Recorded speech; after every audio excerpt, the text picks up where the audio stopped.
everyone, this is Mrs. Meilenberg. We are going to spend time during advisory today talking about your PSAT scores. So some of you are in 11th grade classes and some of you are 10th graders who took the test, and so this information is going to talk about both of those things. There's really only one piece of information that's just pertinent to juniors. So you should have your scores in front of you. And I will go over the paper version, the second half of the presentation. Before we get to the paper version, we're going to talk a little bit about looking at your scores online, and particularly talking about the tools that are available to you online, which is so awesome that you can access some of these things. Basically, as you probably already know, the PSAT is the pre-test to the SAT, which is one of two college tests that you can take for college entrance. You don't have to take both of them. You can take one or the other. A lot of our students do take both, but we do offer the ACT in junior year, and that can be used for college admission. So the test is based on what you are learning in high school. It measures your reading, writing, and language and math skills development over the years.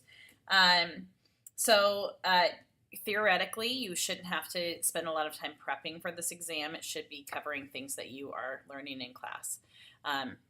We all know that there are some things that you can do to prep for the exam, and so we'll go over that later on. One thing that's changed over the years, there's no penalty for guessing, so wrong answers don't count against you. As you already know, the test was 2 hours and 45 minutes. Again, you can use these results to prepare for the SAT. You can, one of the really cool things that you can do is you can connect online. You can connect your scores and the results of your scores with Khan Academy, and then you get free test prep that is personalized for what you, for your areas of strengths and weaknesses on the test. So that is really beneficial. And then there's also some other really cool partnerships and information available on the College Board website, and we will go over that. For 11th graders, so this was what I was referencing, the one thing that is specific to juniors is that it is the qualifier for the National Merit Scholarship Program, which can get you some scholarships for college. And so the only way to qualify for that is to take the PSAT, and the qualifying scores vary for each state, and so those will come out later on. And then the last thing is that you do, if you allow them to, if you indicated when you registered for the test that you would like to start getting admission and financial information from colleges. If you probably already have started, since you guys took this in the fall, you will get tons and tons of email and mail and all sorts of colleges and universities reaching out to you with information.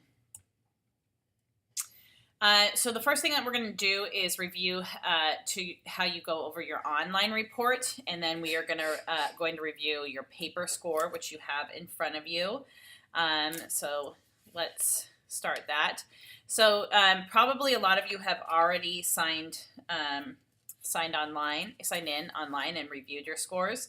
But if not, you go to studentscores.collegeboard.org, and then you click on sign in, and you're going to create a student account. It's really important with any of this that you're consistent with the name that you use and the spelling of your name, especially if you have, a space in, you have two last names and a space in between. Make sure that you're consistent with all of this college stuff in how you spell your name, so that your information can be combined. And that you're also using the same email address. So I will go over that in just a second. Let's see, what is this one? So if you don't have if once you log in, you are missing a score report, there is a link that you can click where you can try to find and connect your scores to your account. Let's see. Oh, one really important thing, I think that's on this page, is that you need to use the same email address that you indicated when you signed up for the PSAT. So if you're missing scores, it might be because you used 2 different email addresses. So the district doesn't automatically use your district email account. You want to make sure that you use the that if you use your district account, that's fine, but you want to make sure that you use the same email address when you sign up as well. All right, what will I learn about the scores? So the first thing that you will see, the first thing that you see when you log on are your scores. And so you will see your total score report, which ranges from 320 to 1520. So that's your total. That's the combination of both your evidence-based reading and your and writing in the math section. So those are all of those. And then over here you see your individual scores for each section.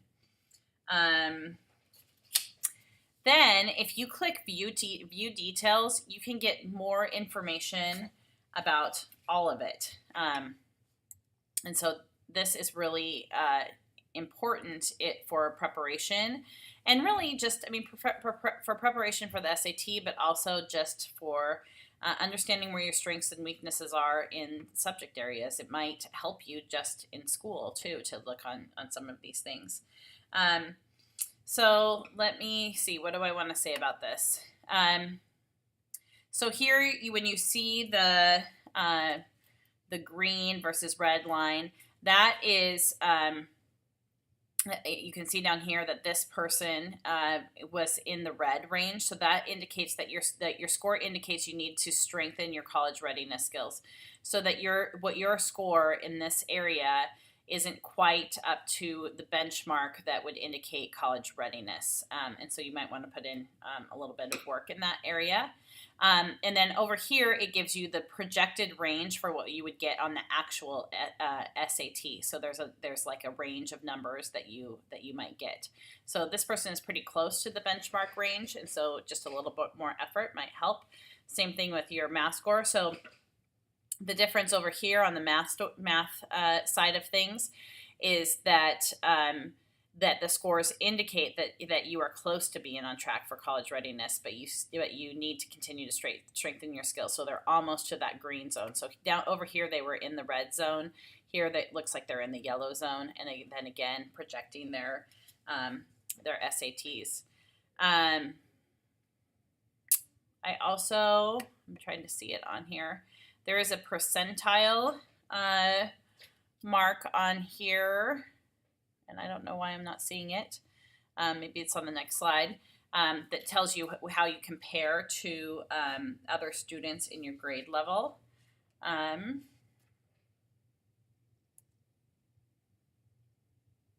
see. Oh, so we already went over that. This is how you will do on the SAT is in the green. And let's see.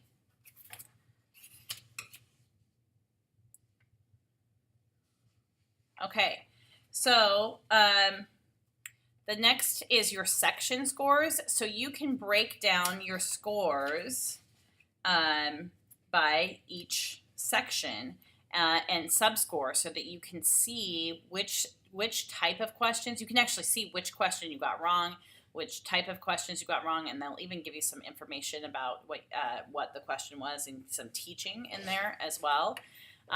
So your section scores also break down. So it's possible that like this student is in the green, is college ready, or is on their way to being college ready in reading. But then if you'll remember overall, they were in the red zone. So they are strong in reading. So it might be other areas that they're struggling in. And so you could click on here and see the reading questions and do some preparation for that. Okay. Oh, here it is. Here's the percentile that I was talking about earlier. In the detail sections, you can see what percentile you are in for each type of question. So percentile is where you are, how many students are, like if you're in the 25th percentile, that means that you did better than 25% of students in that area. So 50th percentile is about average. So you can see that on there. And then over here are all your subscores. So again, even though in reading the student was in the yellow range, there are some areas where they are doing strong. They're doing strongs in words in content and standard English conventions. They are strong there, but they need to do a little bit of work on problem solving and data analysis and the heart of algebra, I guess. So it's really good information, and you could take this information to a teacher and say, can you help me with this, or what are some ways that I could improve on these scores? So again, even more detail, when you click on it, it says what your score indicates that you are already likely able to, and it gives you all of these things that you probably already can do, and all of these things that you can probably do to improve your skills or focus on. So again, it's giving you a path to study and improve, not only for the SAT, but for school in general. And really kind of, it's giving you the words to communicate with your teachers and your parents, or if you haven't got a tutor or something that might help you say, I need to understand this better, and give them the specifics on what you need to understand better.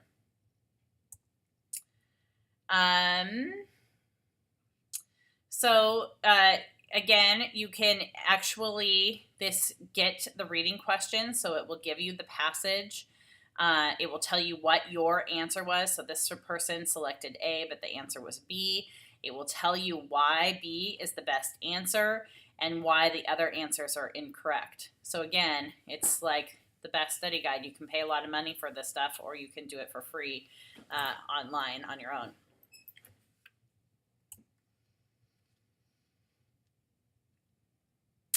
You can also see, again, what types of questions that you're getting wrong or correct. You can see how difficult, what the level of difficulty was. So how many questions did I miss at each level? If you were missing the questions once they got more difficult, then that gives you some information of where you can pursue more rigor. And what questions you were more likely to skip. And so then you can decide what areas of improvement that you need. So one other thing, I want to go back just in case. At any of these times, there's all along the way, there's free personalized practice for the SAT at Khan Academy. So you can link your scores online, and then Khan Academy creates a practice for free for you that is personalized to your scores and how you did on the PSAT, so that you can practice on your own for free, which is awesome. Okay, so you have your paper score report in front of you. You also have your testing booklet, so I'm just going to kind of quickly go through that because a lot of the information is the same. Again, your scores are right there on top. You have what you got in your evidence-based reading and writing score, what percentile you were. So again, you did better than 31% of students, of all students, your grade, if they were to test. That's what that percentile is.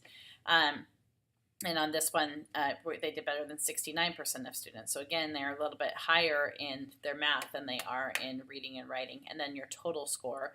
And their total score is about average in the 51st percentile. Again, it gives you, just like on the online version, it gives you a range of each sub-score and how you did and which areas that you did better on and worse on. And I already went over the percentile. It tells you about the percentiles.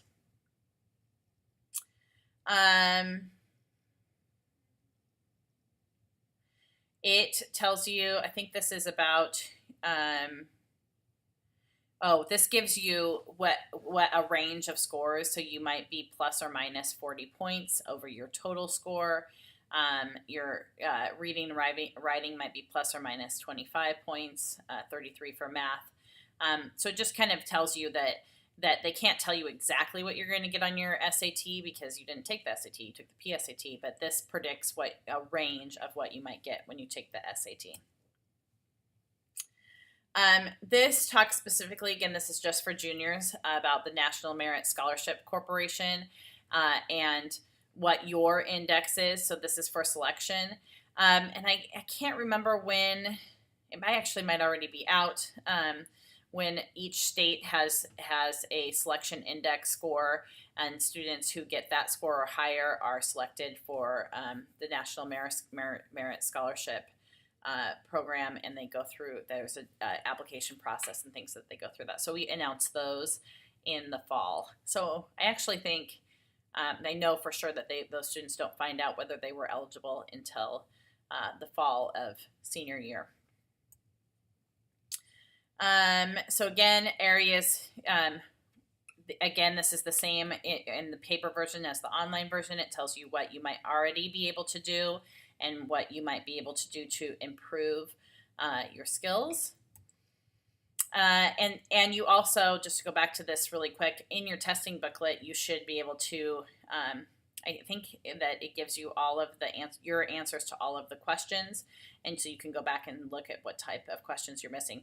But again, you can do that with the paper, but it gives you a lot more information if you log in online and connect it with Khan Academy, and then just do some research on your own on what your scores say and how you can improve them. So let's go through what are your next steps. So again, you can register with Khan Academy. You go to sctpractice.org and you create a free account. Personalizes it, creates a study plan, helps you select a test date and a practice schedule.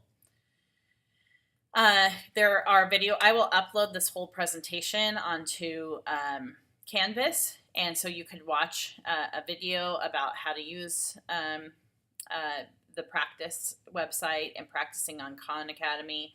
But if you can see, there's lots of different practice questions. You can even sign up for a tip of the day, where you just every day you get a SAT practice question and kind of practice that way on your phone for 5 minutes every day. You can get 6 official full-length SAT practice tests online, and so there's lots of different ways to practice. Not that you should spend all your time practicing for the SAT, but you might want to spend some time, especially if it will help you in areas of your academics, just your regular classes.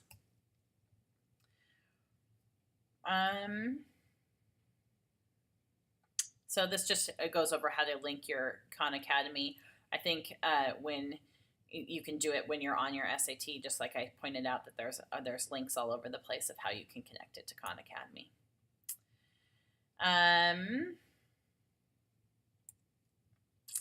Okay. So on the College Board website, you can also sign up for the SAT. I usually recommend that students don't take the SAT until the spring of their junior year. And again, I want you to know a couple of things. One is that you only have to take the SAT or the ACT. You don't have to take both, although some students do. And there are some schools that are what are called test optional, and I will say this to you, but I don't have it written down on this presentation, that the website that you can go to find all the schools that are SAT or ACT optional, test optional, is www.fairtest.org. It lists all the test optional schools where you don't have to take the ACT or SAT in order to apply.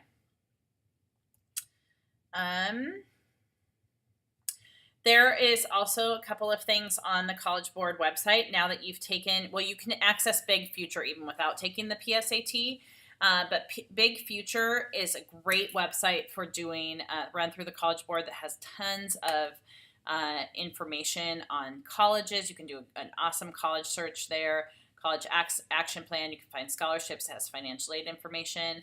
And then the other thing that PSAT, so this is the Big Future, tons of information on here that you can find, and if you're logged in, you can save all that information. You can compare and contrast the different colleges and all of that kind of stuff.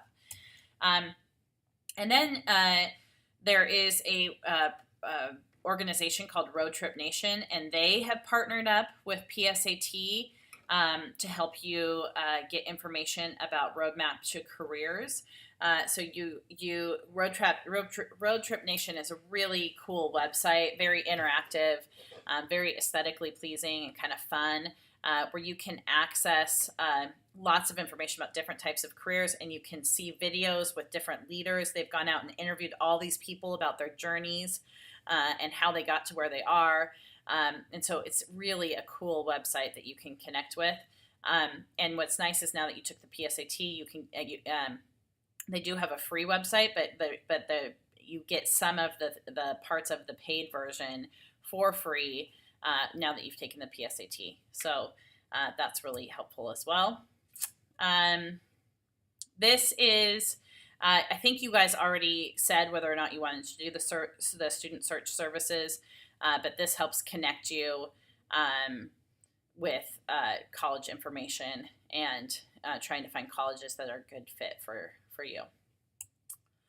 All right, so I think Miss Hirsch and I are going to be walking around to the classrooms. We might have already been there by now, I don't know. And if you have questions, feel free to ask us. Also feel free to schedule an appointment with us to go over your scores or to talk about college. If you haven't had your junior meeting, remember to sign up for your junior meeting. We are more than happy to meet with you anytime. And we look forward to working with you, and we hope you have a great day. Thanks so much. Bye.